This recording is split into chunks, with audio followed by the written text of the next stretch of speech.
And welcome back to another episode of What the X. This is WTX episode 11. I appreciate all the support and the love, Jobins. Thanks everybody who's been tuning in and making this channel grow. Please like and subscribe if you haven't already. It means all the world to me. I really do appreciate every sub. So thank you, and let's get into it. So the first tweet, it's going to be from Tristan Tate, Andrew Tate's brother. Figured let's let the brother have some controversial moments too, right? So Tristan Tate at Tate the Talisman had this to say: "There is a special place in hell for those who have children and commit suicide." And right, hot out the gate with the controversy. I don't think that for anyone. I don't think anyone belongs in hell. I don't think there's a special place in hell for anyone. I mean, there is like really heinous acts and crimes, but like unusual and cruel punishment, I don't know. And it just doesn't seem right to me. I do think that there is, something to be said about having to think about more than just yourself when you're a parent. Again, depression and mental health can be a huge factor and something that I can't even really relate to. I don't know, Jobins, if you have anyone that knows or has any serious mental conditions or like depression. I just pray for everybody. I know there's a lot of pain out there. So, again, I don't think there's a special place in hell for anyone. Even people that commit suicide and leave their families. It's a super sad situation. I think Tristan just wanted to raise some eyebrows and get some people engaged, and he did succeed in having a controversial comment. I'll just leave it at that. If you know anyone that is suicidal or anything like that, please get help for them. There's too much loss in the world as it is. So let's try to just stay bright, stay positive. Again, thank you, Jobins, for being here. Tristan, let's try to be more positive too, okay? Let's not wish hell on anyone. So let's move on. Andrew Tate at Cobra Tate. After hashtag Occupy Wall Street, let me repeat that. Andrew Tate at Cobra Tate, this is what he had to say. After hashtag Occupy Wall Street, racial tensions hit new highs via mass media instigation. It was the first time the real troublemakers were feeling heat, so they used the media machine to turn the pores on the pores, parentheses again, poor brown versus poor white. Let the elites plunder in peace. And, again, Andrew Tate, the brother of Tristan, who we just read that controversial first tweet, is also very controversial himself. That's not a secret. Everyone knows it. But sometimes, I think he says a lot of stupid stuff, but he is right sometimes. And I think that he makes a good point with how the media spins things, especially when there's corporate elites and things like that, people that are so high up and powerful that they want to distract us by pitting us against each other. Hashtag Occupy Wall Street. Remember the 1%.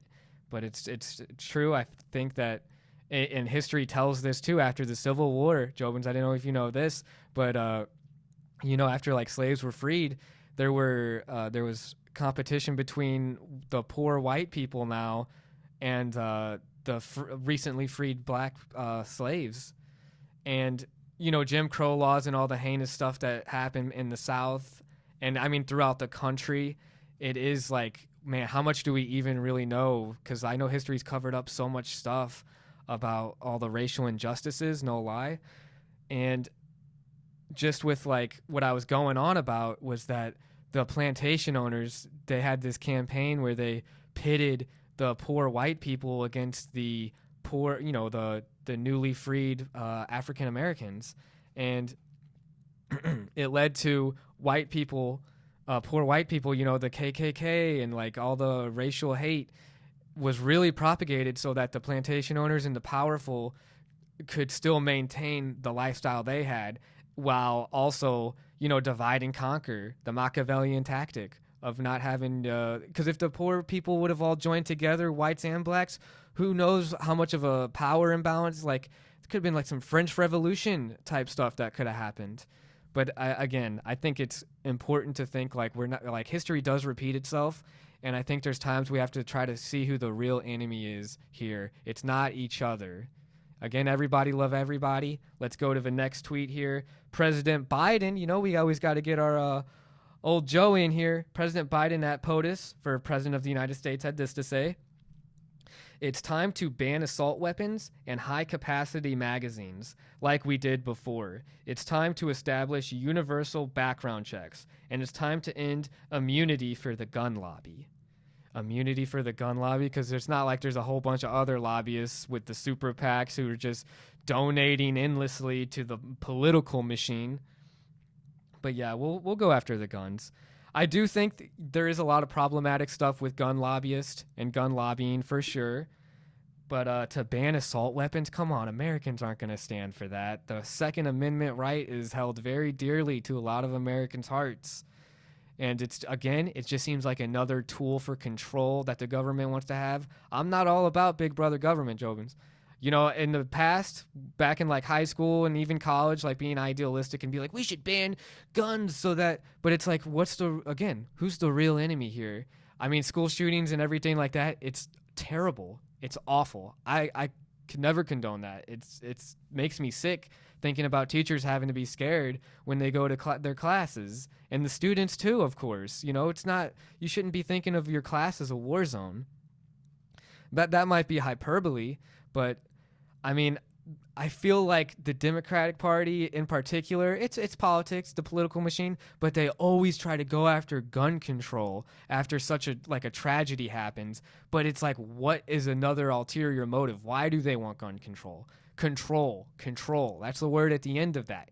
Control. And they want to control us as much as they can. So it's like, no, don't go for the gun control just because of a tragedy like this, even though we do need to think about maybe some form of checks on purchasing weapons. And I think there is some form, but it's like, we don't want to get too invasive. Because our rights are still at stake. You know, the right to privacy too. It's like, these are things that we need to take into consideration before we just jump on the ban guns wagon. As sad as a lot of these tragedies are, I pray for all the souls that have been lost in such, you know, just pointless acts of violence that didn't need to happen. But again, I am not in agreement with that, and I don't think that we should take people's guns. And then into response to that, I thought a cool reply to that tweet was Valentina Gomez at Valentina for SOS, Secretary of State for Missouri, which is the state that I was born and raised in. Shout out St. Louis. But she had this to say, nah, I like my guns. And then it's a picture of her holding 2 assault rifles. Not going to lie, the picture goes hard. It's a pretty badass picture. And then I was like, who's this Valentina Gomez? So I did a little research because I ain't going to lie. You know what? I think it'd be kind of fun to do a little addition, kind of like Wayne's World did, where like swing for like a babe. I think there should be like a babe of the day for this pod, you know. And Valentina Gomez, I would nominate her as babe of the day because she is very attractive and she seems like a badass with her guns and just speaking up. She's very bold and brash. And she gives me Tate vibes sometimes, which is crazy. She's very ultra-conservative, it feels like, which makes sense because she's from Missouri. But let me just read this tweet to you from Valentina Gomez. The crooks in Jefferson City, which is the capital city of Missouri, let groomers and pedophiles in our schools and women's spaces. They're up for re-election, and I want them jobless. They're hypocrites and liars. See you August 6th. August 6th is coming up. It's already August, which is crazy, Jobins. Summer is just moving by. But damn, that was a crazy freaking tweet. The crooks in Jefferson City let groomers and pedophiles in our schools and women's spaces. Way to take a hot topic, Valentina, and run with it. That is nuts. It's just so performative, too, at the end of the day. Even though she's a babe, it's like, you gotta be critical thinking at all times. It's like, you know, she is trying to push a certain image to get votes. You know, that's how politics works, of course. But if there really is those type of people in positions and power in Jefferson City in Missouri, that's pretty crazy. I mean, I'm sure that would be something that could plague the whole country with people in power. But good luck to you on your political race, Valentina. And yeah, babe of the day. Shout out Valentina Gomez.